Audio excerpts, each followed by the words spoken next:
It is getting real right now, and I will give you the information you need to know. The first thing I want to talk about is the $62 trillion mess right now in China. The second thing we need to look at is the unthinkable. So many factors adding up. I will bring you all of that. And the third is real estate. There's a few intricacies that I want to show you. All of that and more. Let's go. So let's begin by discussing China. If you are a subscriber to the channel, you have probably seen this chart before, but I wanted to lead in with this. The Chinese property market is likely the largest asset class in the world. Goldman Sachs indicates $62 trillion. It breaks it down between the US and Japan and the UK, and it is by far the largest. Okay, so that just gives you some insight as to what we can see. China's economy is reeling from successive punches. China is counting the cost of a multiple whammy of hits to its economy, from a crackdown on the property market and an energy crunch to stringent controls and soaring commodity prices. Many of these things are taking place in other countries as well. It's not the only one, but there are certain things piling up. Look at what happened with their stock market, taking an absolute beating after they started cracking down on so many different companies from different sectors. The cumulative impact will show in gross domestic product for the third quarter, with growth forecast to slow to 5% from 7.9% in the previous 3 months, further illustrating that the picture will be monthly industrial and investment data the same day, revealing the severity of the electrical shortages. You saw that, I was documenting it, and many people have said that, of course, this is an issue, there's no doubt about it, but how much of a lasting impact will it have? That remains to be seen. China's slowdown will ripple across Asia and the rest of the world, knocking commodity markets like steel and iron ore that are reliant on the country's construction activity. That's the big thing. Hold that thought.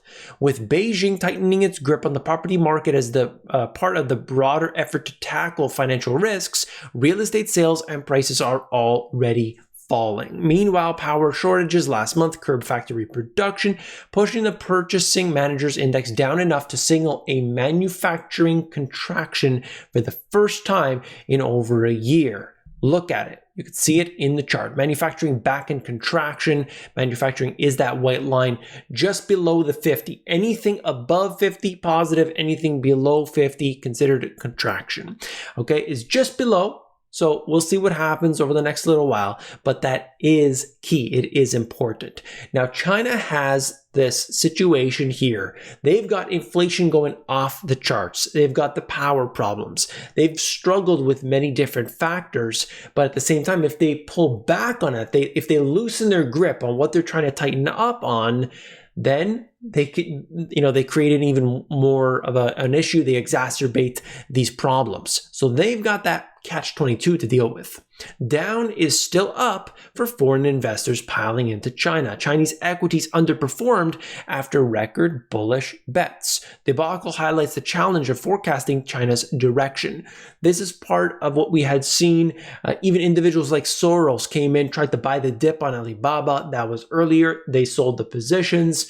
But now, as we potentially have hit a bottom, at least that's what some investors believe, this started to rise ever since. Whether it's for Evergrande was right at about, their stock was about, let's say 2 or so, and now it's more like over 3. So it has accelerated quite a bit, but we are talking about being beaten down for quite a while. So, there's a whole lot of buying the dip that's been taking place. Whether that is the bottom of the dip, we really don't know.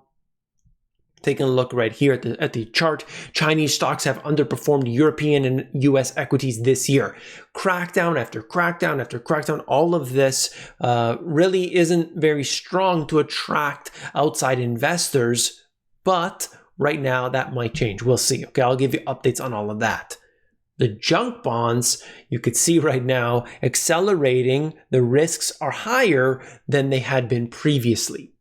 Many industries devote a large fraction of their output directly or indirectly to satisfy demand for building construction. Now, GPS, you're getting into the nitty gritty. All right, look at that. So you can see at the very bottom, it shows you construction.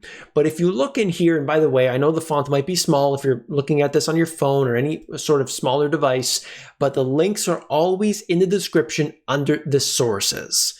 You can see the breakdown: real estate services, water environmental management. You go all the way down, okay, into non-metallic mineral products, non-metallic ore and other mining, and so on. And you could just see the share of industry domestic value added that is included in the construction final demand.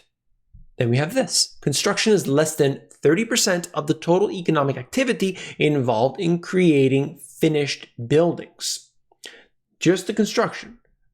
But then look at this. Construction demand drives about a quarter of China's economic activity. That's intense. That is huge. So we've got this big number, trillions and trillions on one hand. And then we are seeing right here, final demand, 24.5, nearly 25%. I mean, just think about it. Construction, so important. So important to the economy to keep that going. That's why they were willing to build empty cities, keep it all going. Hopefully people move from the rural areas into these major cities. Construction and real estate shares of China's economy, okay? That is based on 2018.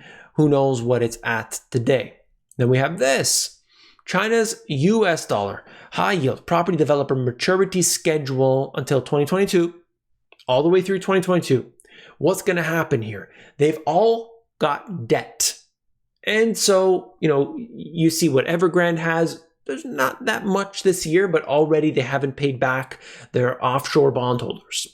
What happens next year? Well, the numbers actually increase as of January 2022 for the sector as a whole, $6.3 billion worth in January 2022. Are they going to be able to pay this back? That's difficult. That's definitely difficult to do, wouldn't you say? Maturity schedule for China's property bonds. You could look at this, whatever, if you're interested in a particular company, the dates, all of that data is here provided to you by Goldman Sachs. If you appreciate this level of detail, hit that thumbs up. Okay, it is so important to support the channel by simply hitting the thumbs up. It's right down there. Click it. I do appreciate it. Let's break it down a little bit here in the Money GPS Insights. This is a $62 trillion mega valuable, too big to fail situation. More money needs to come through to keep this alive. It cannot sustain itself. Investors must be very mindful of their exposure to the financial system. That does not mean sell everything and put it under the mattress. It means hedge your bets and watch very closely. So let's look at a few topics right now that I know are on your mind. This is talking about John Deere, the company. You got, I believe, 10,000 workers hitting the pavement saying, we want to change. We want the situation to be different. They're going on the picket lines.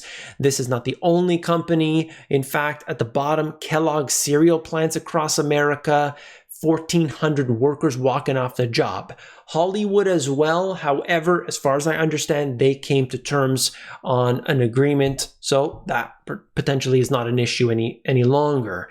Cars get stuck at U.S. garages for weeks in spare parts shortage. With no relief in sight, repair shop owners plead for patience with customers. We lovingly refer to it as intergalactic back order. I mean, things are just off the charts today in so many different ways we just did not see last year, the year before that.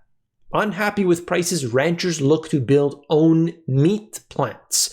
So this is something that they have to radically change. It's going to take a lot of investment. It's going to take a lot of entrepreneur to come in. They're going to have to really make changes. Whether or not that's going to happen, I don't know. But certainly the process that we have today is not sufficient to deal with the needs of the public in many ways. This just talking about what's happening with energy and so on, renewable energy and all this. Prices of fossil fuels are rising sharply, and most of the world is responding by trying to get those prices back down again. Voters might end up bitterly opposed to ever seeing more expensive energy again. That poses a problem for the adoption of renewable energy because during the transition away from fossil fuels, many forms of energy are likely to cost more. And this whole article is discussing that, and I want to know your thoughts. What's going on here?